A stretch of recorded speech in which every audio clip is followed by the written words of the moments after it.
Hello friends, welcome to learners forum. இன்னைக்கு நம்ம wave form டிஸ்டார்ஷனை பத்தி பார்க்கலாம். ஸோ எப்போ வந்து ஒரு வேவ் ஃபார்ம் டிஸ்டார்ட் ஆயிருக்கு அப்படின்னு சொல்லுவோம் அப்படின்னா, ரிசீவ்டு சிக்னல் வந்து டிரான்ஸ்மிட்டட் சிக்னலுக்கு ஈக்குவலண்டா இல்லாம இருக்கிற கண்டிஷன்ல, அதாவது ரிசீவ்டு சிக்னல் வந்து டிரான்ஸ்மிட்டட் சிக்னலுடைய எக்ஸாக்ட் ரெப்ளிகேஷனா இல்லாத கண்டிஷன்ல சிக்னல் வந்து டிஸ்டார்ட் ஆயிருக்கு அப்படின்னு சொல்லி அர்த்தம். ஸோ இதுல நமக்கு 3 டைப்ஸ் இருக்கு. ஃபர்ஸ்ட் வந்து பாத்தீங்கன்னா because of variation of characteristic impedance Z0 with respect to frequency. Second வந்து ஃப்ரீக்வன்சி டிஸ்டார்ஷன் அண்ட் தேர்ட் வந்து ஃபேஸ் டிஸ்டார்ஷன்.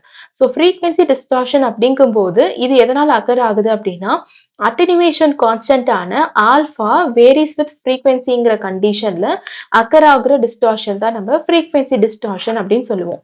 அதே மாதிரி ஃபேஸ் டிஸ்டார்ஷன் எடுத்துக்கிட்டோம் அப்படின்னா, பீட்டா வேரியேஷன், அதாவது ஃபேஸ் கான்ஸ்டன்ட் வேரியேஷன் வித் ஃப்ரீக்வன்சியை தான் நம்ம ஃபேஸ் டிஸ்டார்ஷன் அப்படின்னு சொல்லுவோம். ஸோ இப்போ இந்த 3 டைப்ஸ்ல எப்படி வந்து டிஸ்டார்ஷன் அக்கர் ஆகுது அண்ட் அந்த டிஸ்டார்ஷனை எலிமினேட் பண்றதுக்கு என்ன ரெமெடி அப்படிங்கிறதையும் நம்ம பார்க்கலாம். So first வந்து because of characteristic impedance Z0 varying with frequency. So இந்த Z0 வந்து பாத்தீங்க அப்படின்னா with frequency பொறுத்து நமக்கு vary ஆயிட்டே இருக்கும். And அதே கண்டிஷன்ல நமக்கு லைன் வந்து நம்ம எப்பவுமே வந்து termination கண்டிப்பா பண்ணுவோம் impedance கூட. அப்படி மேட்ச் ஆயிருக்கிற அந்த impedance வந்து பாத்தீங்கன்னா நமக்கு frequencyயோட vary ஆகாது. So Z0 வந்து frequencyயோட vary ஆகுது. ஆனா terminate பண்ணிருக்க impedance நமக்கு vary ஆகாத கண்டிஷன்ல நமக்கு சிக்னல்ல வந்து ஒரு distortion வந்து create ஆகும். ஸோ இந்த கண்டிஷன்ல நமக்கு லைன்ல என்ன நடக்கும்னு பார்த்தீங்க அப்படின்னா, பவர் வந்து ஒரு குறிப்பிட்ட ஃப்ரீக்வன்சிஸ்ல அப்சர்வ் ஆக ஆரம்பிச்சிரும் அண்ட் சில ஃப்ரீக்வன்சிஸ்ல நமக்கு ரிஃப்ளெக்ட் ஆக ஆரம்பிச்சிரும். ஸோ இதுதான் நம்ம வந்து செலக்டிவ் பவர் அப்சார்ப்ஷன் SPA அப்படின்னு சொல்லுவோம்.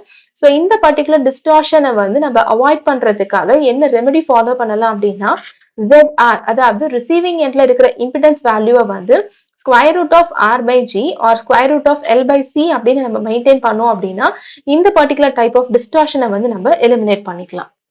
Next second type frequency distortion, அதாவது டிஃப்ரெண்ட் ஃப்ரீக்வன்சிஸ் வந்து பாத்தீங்க அப்படின்னா அதுக்கேற்ற மாதிரி நமக்கு டிஃப்ரெண்ட் எக்ஸ்டென்ட்ல வந்து அட்டெனுவேட் ஆக சான்சஸ் இருக்கும்.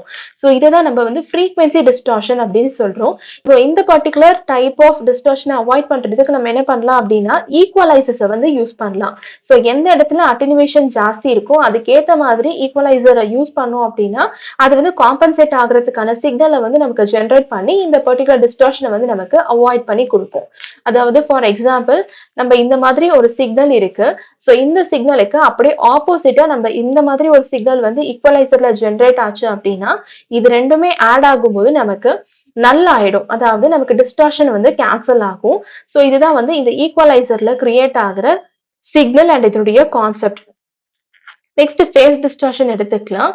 ஸோ எப்பவுமே பார்த்தீங்க அப்படின்னா ஃபேஸ் கான்ஸ்டன்ட்டை பொறுத்து நமக்கு இங்கே ஃப்ரீக்வன்சி பொறுத்து வேரி ஆகுது அப்படிங்கிறத பார்த்தோம். நெக்ஸ்ட் இன்னொரு ரிலேஷன் என்ன அப்படின்னா velocity is equal to omega by beta அப்படின்னு இருக்கு. ஸோ இப்போ இந்த பீட்டாவே ஃப்ரீக்வன்சியை பொறுத்து வேரி ஆகும்போது அகைன் இந்த பீட்டாவை பொறுத்து நமக்கு வெலாசிட்டி ஆஃப் ப்ரொபகேஷன் வேரி ஆகுது. அப்போ நமக்கு என்ன ஆகும்னு பார்த்தீங்க அப்படின்னா டைரக்டா வெலாசிட்டி வந்து ஃப்ரீக்வன்சியை பொறுத்து நமக்கு வேரி ஆகும். ஸோ சில வேவ்ஸ் வந்து பார்த்தீங்க அப்படின்னா நமக்கு ஃபாஸ்டா ரீச் ஆகும், சிலது வந்து ஸ்லோவா ரீச் ஆகும். ஸோ அதுல வேரியேஷன் இருக்கிறது தான் நம்ம ஃபேஸ் டிஸ்டார்ஷன் அப்படின்னு சொல்லுவோம். அண்ட் இதுக்கான ரெமெடி என்ன அப்படின்னா கோஆக்சியல் கேபிள்ஸை யூஸ் பண்ணும்போது இந்த பர்டிகுலர் டைப் ஆஃப் டிஸ்டார்ஷனை நம்ம எலிமினேட் பண்ணிக்கலாம். நெக்ஸ்ட் ரொம்ப ரொம்ப இம்பார்ட்டன்டான டாபிக் டிஸ்டார்ஷன்லெஸ் லைன். ஸோ இது வரைக்கும் ஒரு டிஸ்டார்ஷன்னா என்ன, டைப்ஸ் ஆஃப் டிஸ்டார்ஷன்னா என்ன அண்ட் ஒன்றுத்தையும் நம்ம எலிமினேட் பண்றதுக்கு என்ன ரெமெடி யூஸ் பண்ணலாம் அப்படிங்கிறத பார்த்தோம். ஸோ இப்போ ஜென்ரலா ஒரு லைன் வந்து டிஸ்டார்ஷன்லெஸ்ஸா இருக்கு அப்படின்னா அந்த இடத்துல ஒரு ஃப்ரீக்வன்சி டிஸ்டார்ஷனோ ஃபேஸ் டிஸ்டார்ஷனோ நமக்கு இருக்காது. அண்ட் அதே மாதிரி இது வந்து கரெக்டா நம்ம வந்து டெர்மினேட் பண்ணிருக்கணும். ஸோ இந்த மாதிரி இருக்க ஒரு லைனை தான் நம்ம என்ன சொல்லுவோம் அப்படின்னா டிஸ்டார்ஷன்லெஸ் லைன் அப்படின்னு சொல்லுவோம். ஸோ ஒரு லைன் வந்து டிஸ்டார்ஷன்லெஸ்ஸா இருக்கிறதுக்கு என்ன கண்டிஷன் நம்ம மெயின்டைன் பண்ணணும் அப்படின்னா RC is equal to LG அப்படிங்கிற கண்டிஷனை வந்து நம்ம மெயின்டைன் பண்ணணும்.